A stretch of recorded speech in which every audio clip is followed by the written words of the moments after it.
პირდაპირ ეთერშია რადიო თავისუფლება პანკისიდან ჩვენი მყოფებით სოფელ დუიში ახალ მეჩეთთან თანდათან გვიახლოვდება პროცესია ზელიმხან ხანგოშვილის დაკრძალვისა.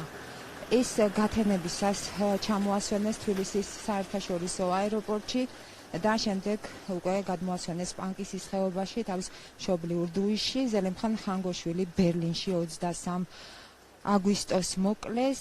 ზელიმხან ხანგოშვილი დაბადებულია სწორედ სოფელ დუისში, აქ აქვს დამთავრებული საშუალო სკოლა და მან კარგად იცოდა ქართული ენა. აქაურები მას ახასიათებენ როგორც უკეთილშობილეს ადამიანს, ჭირისა და ლხინის გამზიარებელს. ზელიმხან ხანგოშვილის მკვლელი 59 წლის რუსი ეროვნების პირი გავრცელებული ინფორმაციით ვადიმ სოკოლოვი სამართალდამცველებმა ბერლინში მალევე დააკავეს. ძალიან მალე ნაპოვნი იყო მისი მკვლელობის იარაღი, ცეცხლსასროლი იარაღი და ასევე პარიკი და ველოსიპედი მდინარეში გადაყრილი. ჩვენ ხედავთ, სოფელი გლოვობს, რასაც ქვია, დღეს ისინი პრაქტიკულად ხმას არ იღებდნენ. ერთმანეთს თითო ოროლა სიტყვას თუ გადაულაპარაკებდნენ. კვალი რუსეთამდე მიდის, აქ ყველა დარწმუნებულია, რომ ეს არის რუსეთის სპეცსამსახურების ნამოქმედარი, რადგანაც ზელიმხან ხანგოშვილი იბრძოდა ჩეჩნეთში ჩეჩნეთის თავისუფლებისთვის და სწორედ კრემლისთვის ყველა ის პირი, რომელიც იბრძვის ჩეჩნეთის თავისუფლებისთვის, არის ტერორისტად გამოცხადებული და აქ იხსენებენ არაერთ შემთხვევას, როდესაც საველე მეთაურები კრემლის მიერ იქნა მოკლული. საერთაშორისო პრესაშიც უკვე არის ასეთი ვერსია, ძლიერდება, სულ უფრო ძლიერდება ეს ვერსია და ჩვენ ვიცით, რომ ამ საქმეს უკვე სკრიპალების საქმე, სკრიპალების მამაშვილ სკრიპალების მოწამვლის საქმესაც უკავშირებენ. ჩვენ ვიცით, ორმაგი აგენტი სერგეი სკრიპალი ბრიტანეთში მოწამლეს. აქ ცერემონიაში, დაკრძალვის ცერემონიაში მონაწილეობას იღებენ მხოლოდ მამაკაცები, ქალები იყვნენ სამძიმარზე, ისინი გლოვობდნენ. აქ ცრემლის გადმოვარდნა პრაქტიკულად არ ეკრძალებათ, მაგრამ არ არის მიღებული. ისინი ამ მამაცად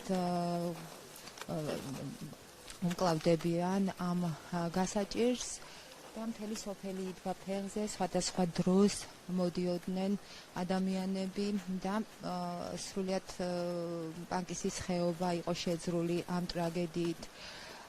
თუ კი რუსეთს დაუმტკიცდება ეს ყველაფერი, მაშინ მედია, საერთაშორისო მედია, მათ შორის გერმანული მედია და ასევე ბრიტანული, ამერიკული მედია წერს უკვე იმასთან დაკავშირებით, თუ კი რუსეთს დაუმტკიცდება, რომ კრემლის მიერ გაგზავნილმა მკვლელმა მოკლა სწორედ ზელიმხან ხანგოშვილი ბერლინში, გერმანიის დედაქალაქში და ეს საქმე გაუტოლდება ასევე სკრიპალების მოწამვლის ფაქტს ბრიტანეთში, მაშინ გამოდის, რომ რუსეთის მისამართით შესაძლოა დაიძაბოს ურთიერთობები დასავლეთის მხრიდან და ლაპარაკობენ იმის შესახებაც, რომ შესაძლოა ყველასათვის ნათელი გახდეს, რატომ ეწინააღმდეგებიან ევროპის ქვეყნები უკვე რუსეთის უკან დაბრუნებას, ასე ვთქვათ, G7-ში.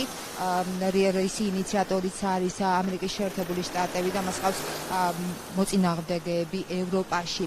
აქ ვერავის დააჯერებთ, რომ ეს არის ვინმე სხვის გაკეთებული, თუ არა რუსეთისა, ყველა კვალი მიდის რუსეთისკენ. 2015 წელსაც მოხდა თავდასხმა ზელიმხან ხანგოშვილზე 2015 წელს თავდასხმა მოხდა თბილისში, მას 8 ტყვია ესროლეს მაშინ და ის სასწაულებრივად გადაურჩა სიკვდილს. არსებობს ინტერვიუ ამ ფაქტის შემდეგ ჩაწერილი აქცენტის მიერ, სადაც ის ლაპარაკობს, რომ ის უბრალოდ ამის შემდეგ აღარ დაიცვა სახელმწიფომ და იძულებული გახდა, რომ უკვე წასულიყო გერმანიაში და თავშესაფარი მოეთხოვა იქ უკვე ცოლ-შვილთან ერთად. მას ყავს 5 შვილი,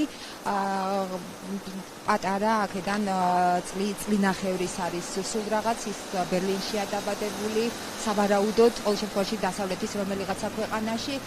და ლაფანყურს არ უკავშირებენ კიდე ერთი რაც მინდოდა მეთქვა აუცილებლად პანკისელები ლაფანყურის სპეცოპერაციას არ უკავშირებენ ამ ფაქტს უფრო სწორად არ უკავშირებენ შესაძლო შურის ძიებას თქვა კავკასიელების მხრიდან იმის გამო რომ თქვა ზელიმხან ხანგოშვილი ლაფანყურის სპეცოპერაციაში 2012 წელს შუამავლის როლს ასრულებდა აი ასე ჩაგვიარა პროცესია ფეხით მიასვენებენ ზელიმხან ხანგოშვილს სასაფლაოსკენ რომელიც აქედან არც თუ ისე ახლოს არის და მანამდე ახალ მეჩეთში ლოცვა გაიმართა მის სახელზე გლუს პანკისის ხეობა და ყველა ადევნებს თვალყურს თუ როგორ განვითარდება მოვლენები რა იქნება გერმანული გამოძიების საბოლოო დასკვნა ეს იყო რადიო თავისუფლების ლაივ ჩართვა პანკისის ხეობიდან სოფელ დუისიდან მე ვარ ლელა კუნჭულია თქვენ შეგიძლიათ პირდაპირ ჩართვის